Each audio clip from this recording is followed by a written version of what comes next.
नमस्कार, मराठी अपडेट गुरु या यूट्यूब चॅनलवर मी ओमकार तुम्हा सर्वांचं आपल्या चॅनलवरती स्वागत करतो। तर संपूर्ण महाराष्ट्रामध्ये संजय गांधी निराधार योजनेअंतर्गत जी दिव्यांग पेन्शन दिली जाते तर या पेन्शन वाढी संदर्भात पेन्शन 6000 करण्यासंदर्भात आज महत्त्वाची बैठक महाराष्ट्राचे मुख्यमंत्री देवेंद्र फडणवीस आणि माजी आमदार बच्चूभाऊ कडू यांच्यामध्ये झाली। परंतु यामध्ये संपूर्ण महाराष्ट्रातील जे दिव्यांग लाभार्थी आहेत तर यांच्या पेन्शन वाढी संदर्भात मात्र कोणताच निर्णय घेण्यात आलेला नाही। तर मंत्री देवेंद्र फडणवीस असतील तर यांनी पुढील 6 ते 8 महिन्यांचा कालावधी वाढून घेतलेला आहे आणि याच्यामध्ये जे दिव्यांग पेन्शन वाढ आहे तर याच्या संदर्भात निर्णय घेऊ असं यामध्ये सांगितलेलं आहे। तर यामध्ये सगळ्यात महत्त्वाची बाब होती की दिव्यांग पेन्शन योजना आणि जे शेतकरी कर्जमाफी योजना असतील तर या दोन योजनांचा समावेश अगदी महत्त्वाचा होता, परंतु शासनामार्फत यांचा समावेश करण्यात आलेला नाही। त्यामुळे अशा प्रकारे माजी मंत्री जे आहेत बच्चूभाऊ कडू यांच्या मार्फत आता स्पष्ट सांगण्यात आलेलं आहे की दिव्यांग पेन्शन वाढ जी होणार होती किंवा दिव्यांग पेन्शन वाढी संदर्भात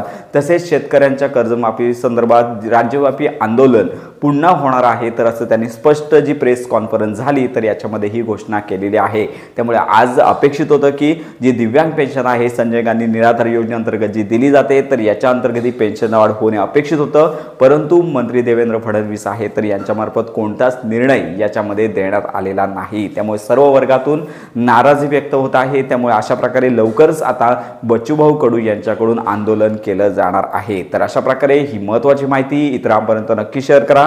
योजनांसंदर्भात खात्रीशीर अपडेट करता आपल्या चॅनलच्या कनेक्टमध्ये राहा।